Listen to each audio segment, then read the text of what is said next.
Benepisyo ng pag-inom ng maligamgam na tubig. Watch and learn, guys! Kung iinom ka ng mainit na tubig sa umaga na wala pang laman ang tiyan, ano ang pwedeng mangyayari sa iyong katawan? Number 1, ang iyong organs ay ma-detoxify.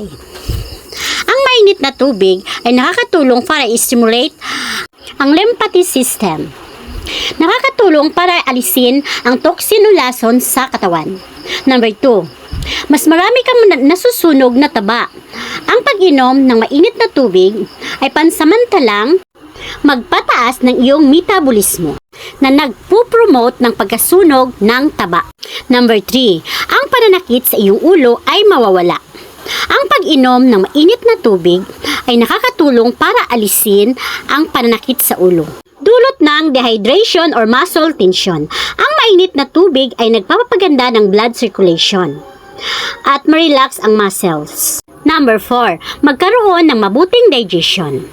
Ang mainit na tubig ay nag-stimulate ng activities sa digestive enzymes na nagpapadali ito ng digestion at absorption ng nutrient. Number 5, makaka-benefit ka dahil ito ay anti-Egypt. Ang mainit na tubig ay nakakatulong para alisin ang toxin sa iyong balat. Ito rin ay nagpo-promote ng mas kumikinang at nagliliwanag na itsura at nagpapa-improve ng skin elasticity at bababain ang imperfections. Yan lang. Thanks for watching. Please follow and share. Bye-bye!